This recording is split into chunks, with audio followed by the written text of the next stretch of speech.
morning, everybody, and good morning, Nikki. Today we are headed to Hollywood Studios for early entry.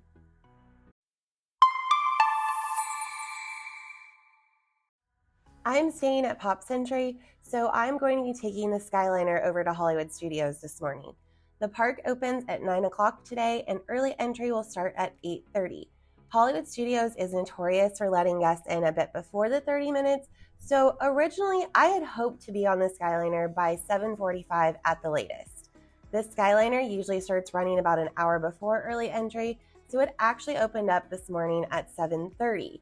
It is currently 8:15, so I'm running a little bit behind this morning, but that's okay. Thankfully, it's a pretty quick trip over to Hollywood Studios using the Skyliner, and sometimes things just happen. And honestly, they're probably going to happen on your trip too. So yes, early entry is super important, especially at Hollywood Studios, but sometimes that extra 30 minutes of sleep is just a little bit more important. We are still going to have a great morning, and we're still going to be able to get a jump on rides, even though we're starting a little bit later than I had originally planned. And you guys can see what early entry in Hollywood Studios looks like when you're running late. There is a line for the Skyliner this morning, which is not uncommon. This station actually is shared between Pop Century and Art of Animation, so there's a lot of people trying to get over to Caribbean Beach, the main hub, to get to where they're going. It looks like a ton of people, but this really won't take all that long. Each gondola can fit up to 10 people inside, and while I haven't ever actually been crammed in with that many people, cast members do a really great job of putting multiple parties in each gondola, so the line moves really quickly. It only took about 5 minutes of waiting before I was off to the main hub of the Skyliner at Caribbean Beach.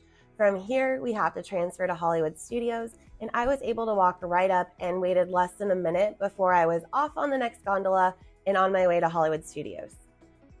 The whole trip from when I left the Pop Century station until I got off at Hollywood Studios only took 10 minutes.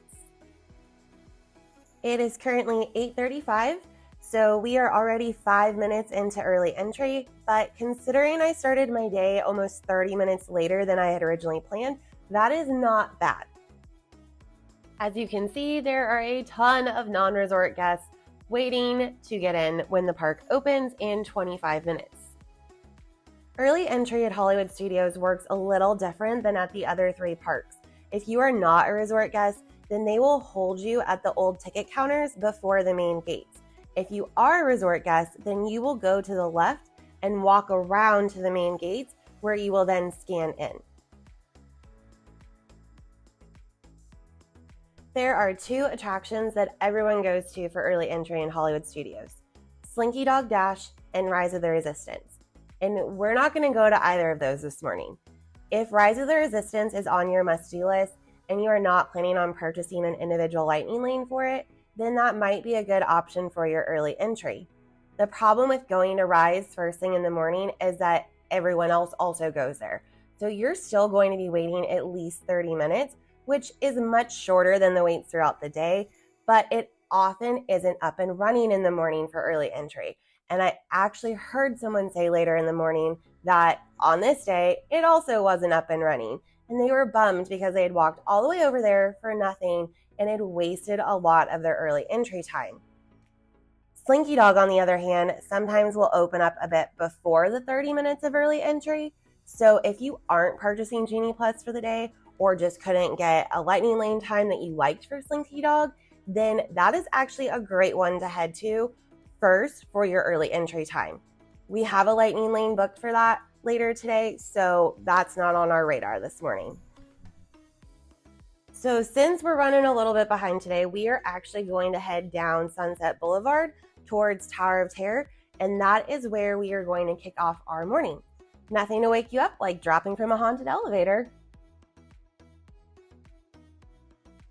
Tower of Terror has a posted 13-minute wait, which means that it is a walk-on.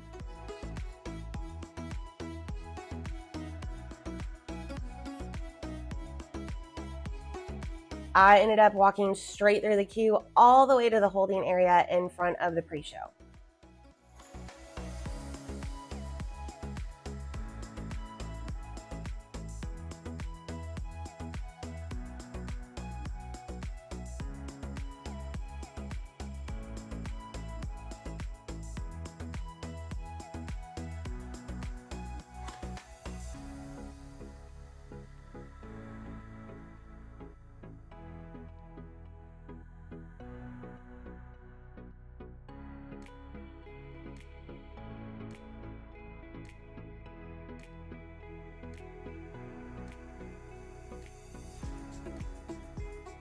I have never gotten on Tower of Terror so quick in my life, even with a lightning lane.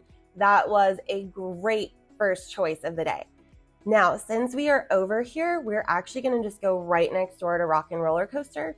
It is currently 8:55, so we only have 5 minutes left of early entry, but Rock and Roller Coaster has a posted 15-minute wait, and it doesn't look like it's actually going to take that long. So again, since we're here, might as well knock this one out too. I sailed all the way through the queue until the doors for the pre-show. And I've actually been on this ride before when it was early enough that they didn't even have the pre-show running. They just had us walk right on through. Today, they do have the pre-show going, but once off the pre-show, we walked right up and we're on the ride within a couple minutes. Early entry is officially over, and even with running behind schedule this morning, we still got on 2 really big rides, basically both as walk-ons. There's only 9 rides in Hollywood Studios, and most of them are very popular e-ticket attractions, so they get some really long lines. Getting through 2 of those rides first thing in the morning has set us up for a great rest of the day in Hollywood Studios. And now we don't have to worry about coming back to this side of the park because Sunset Boulevard is done. Well, almost done. To reward ourselves for getting up and making it to early entry, we're actually going to go grab some breakfast at one of my favorite places in Hollywood Studios, Hollywood Scoops Ice Cream. And no, we're not going to go get ice cream at 9 o'clock in the morning. I mean, you could if you want to. You are at Disney, so anything is possible, but we are actually going to get their waffle platter. This comes with 3 blueberry Mickey waffles, which are absolutely amazing and my favorite. And this is the only place that I have found that they have the actual blueberry ones. So if you found them somewhere else on property, please let me know down in the comments below because I am obsessed with these. They also come with strawberries and whipped cream. It's definitely plenty big enough to share, or you can enjoy it all on your own like I'm gonna do this morning. Everyone thinks that they just serve ice cream at Hollywood Scoops, so it usually doesn't have a very long line in the morning, and there is a ton of seating back behind there in Sunset Ranch Market. I hope you enjoyed coming along with me to Hollywood Studios for early entry this morning. If you did, make sure to give this video a thumbs up for me. Even with getting a later start, everything still worked out in our favor, and it was a super successful morning that also was a little bit relaxing. If you haven't yet, make sure you head on over to watch my Magic Kingdom early entry video where I see just how much I can get done in Tomorrowland. I'll see you all next week.